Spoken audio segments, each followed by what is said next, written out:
Good morning students, welcome back. Now we continue the topic law of supply. हमने जो है supply start किया था, मार्केट जो पढ़ा था, तो हमने सप्लाई को स्टार्ट कर दिया। सप्लाई कर्व क्या होता है, सप्लाई क्या होती है, प्राइस के साथ रिलेशन कैसा होता है, इंडिविजुअल सप्लाई क्या होती है, मार्केट सप्लाई क्या होती है, इन सब चीज़ों के बारे में हमने बात कर दी। आज हम लॉ ऑफ सप्लाई के बारे में बात करेंगे। अगर आपने डिमांड वाला चैप्टर ढंग से पढ़ा, उसको आपका अगर थोड़ा बहुत भी रिमाइंड है, तो आपको सप्लाई पढ़ने में प्रॉब्लम नहीं आएगी। बिकॉज डिमांड का अपोजिट होता है सप्लाई। बेसिकली सप्लाई है क्या चीज़, यहाँ हमने देखना है the relationship between supply and price called सब लॉ ऑफ सप्लाई। हम यहाँ जो सप्लाई एक टेबुलर और डायग्रामेटिक प्रेजेंटेशन देखेंगे प्राइस और सप्लाई के रिलेशन के बीच। बेसिकली एक diagrammatic and a tabular presentation of relation between supply and price is called law of supply. यहाँ पे लॉ ऑफ सप्लाई जब लॉ पढ़ते हैं तो मैंने आपको पहले भी बताया कि हम 6 स्टेप्स में लॉ पढ़ते हैं। हमारे पास असेप्शंस होनी चाहिए, हमारे पास जो है उसके लिए ना रूल्स और रेगुलेशंस होने चाहिए, एक थ्योरी होनी चाहिए हमारे पास में, हमारे पास उसकी कंक्लूजन्स होनी चाहिए, हमारे पास जो है उन सब की चीज ये कह सकते हैं कंपोनेंट्स होने चाहिए, ये सारी चीज़ें होनी चाहिए, जिसके बाद एक लॉ तैयार होता है। ठीक है, तो यहाँ लॉ जब हम पढ़ेंगे तो रिलेशनशिप देखेंगे आप प्राइस और सप्लाई के बीच में। ठीक है, और साथ ही साथ आप ये देखेंगे कि टेबल और डायग्राम से हम उसको किस तरीके से प्रेजेंट कर सकते हैं। तो हम ये कह सकते हैं tabular and diagrammatic presentation of the relation between supply and price is called law of supply. ठीक है, तो अब इसका रिलेशन मैंने आपको बताया था कि इनका रिलेशन पॉजिटिव रिलेशन होता है। तो मैं आपको यहाँ पे बताऊंगी कि किस तरीके से इसके रिलेशन को हम मेंटेन कर सकते हैं। यहाँ आप प्राइस को ले लेंगे और यहाँ हम जो है सप्लाई को लेंगे। बेसिकली हमने आपको बताया है कि ये जो है इसका पॉजिटिव रिलेशन होता है, यानी प्लस रिलेशनशिप शो करता है। जब भी किसी चीज़ का रिलेशन पॉजिटिव होता है तो आप जानते हैं कि प्राइस के इंक्रीज होने पर हमारी सप्लाई भी इंक्रीज होती है। अगर प्राइस डिक्रीज हो जाती है तो सप्लाई भी डिक्रीज हो जाएगी। ठीक है, तो अगर मान लीजिए कि हम जो है यहाँ पर शो करते हैं, तो मान लीजिए कि 10 अगर प्राइस है तो 100 क्वांटिटीज परचेज की जा रही है, 11 हो गई तो 110 हो जाएगी। ये 110 कर लो, 200 कर लो, वो आपकी चॉइस है। ठीक है, 200 कर लेंगे हम, और हम मानते हैं कि यहाँ 12 हो जाती है तो 300 कर लेंगे। तो आगे देखते हैं कि यहाँ प्राइस के इंक्रीज होने से सप्लाई भी इंक्रीज हो रही है, यानी इनका पॉजिटिव रिलेशन है, अपवर्ड स्लोप आपको नजर आएगा। अब जब मैं इसका एक डायग्राम बनाती हूँ तो कुछ इस तरीके से हमको डायग्राम बनेगा। X, O and Y. Y पर हम प्राइस लेने वाले हैं, यहाँ पर जो है हम सप्लाई को लेने वाले हैं।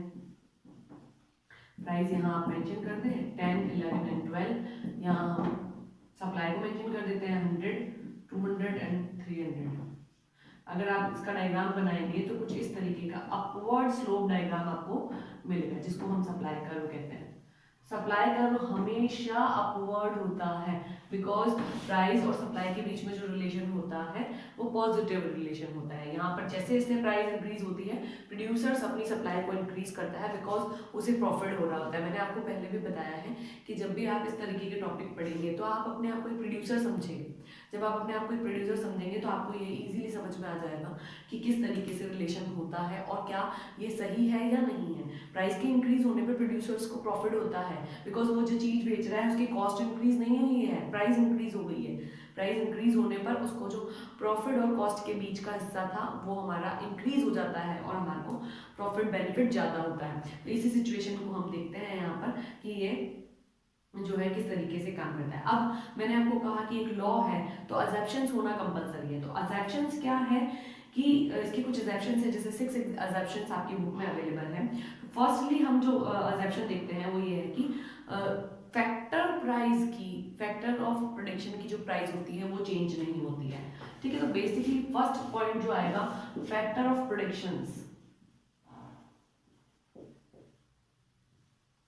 Price of factor production does not change, ये किसी भी हालत में चेंज नहीं होनी चाहिए, बिकॉज इससे क्या होगा, कॉस्ट चेंज हो जाती है, और कॉस्ट चेंज हो गई तो प्रॉफिट जो हमारे को एक्स्ट्रा हो रहा था जो प्राइस बढ़ने की वजह से वो हमारा लॉस हो जाएगा। इसीलिए हम वहां पर अपनी सप्लाई को इंक्रीज नहीं करेंगे, बिकॉज यहाँ पर प्लस रिलेशनशिप है तो उसको मेंटेन करना भी जरूरी है।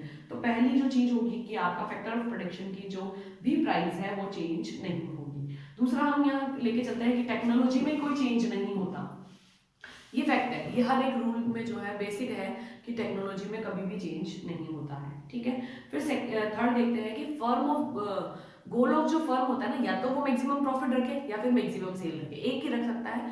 बार बार वो चेंज नहीं कर सकता, बिकॉज बार बार चेंज करने से यहाँ पर जो इसका सप्लाई कर्व है या हम प्राइस और सप्लाई का रिलेशन कह सकते हैं वो भी चेंज हो जाता है साथ ही साथ। तो ये चीज ध्यान रखें कि यहाँ पर गोल ऑफ फर्म चेंज नहीं होना चाहिए,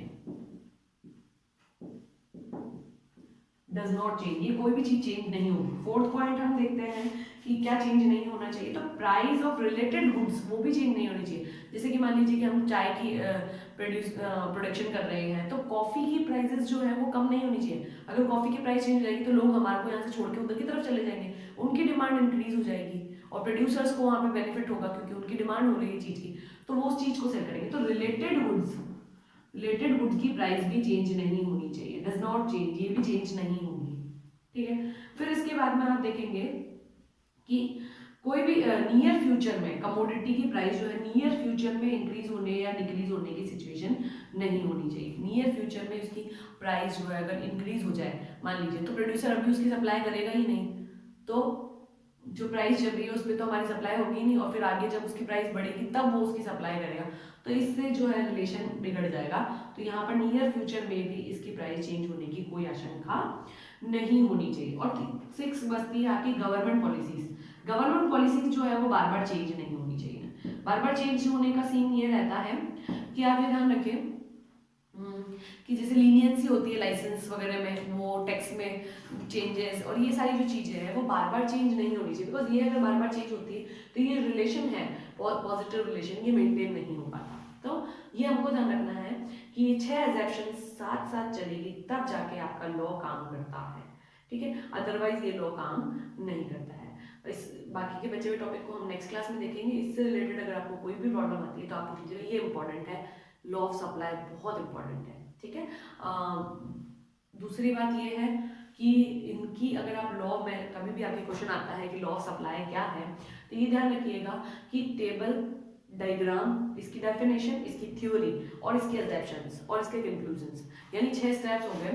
फर्स्टली हम इसके देखेंगे कि आप जो है फर्स्ट में आपकी इसकी थ्योरी डेफिनेशन देंगे कि what is the law of supply, होता क्या है, ठीक है। इसके बाद में जो है आप इसका टेबल देंगे, इसके बाद आप इसका डायग्राम देंगे और इसके बाद आप इसकी थ्योरी देंगे, ठीक है। और इसके बाद जो आप देंगे वो इसकी अजैप्शंस आप पहले भी दे सकते हैं और बाद में भी दे सकते हैं, वो चॉइसेस आपकी है, अजैप्शंस भी देनी है। और एक कंक्लूजन या कह सकते हैं कि हम जो है इसकी क्रिटिकल कंपोनेंट्स निकालेंगे कि इसकी बुराई क्या रही, ये सब चीजें कांस्टेंट रख दी तो क्यों रख दिया, ऐसा होता थोड़ी ना कि कांस्टेंटली हमने रख दिया तो रह जाएगी, तो ये सारी चीजें हमको देनी है।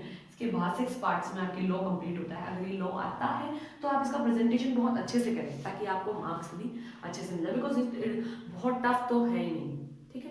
तो ध्यान रखिए, अगर कोई प्रॉब्लम आती है तो आप पूछ सकते हैं। Okay, thank you.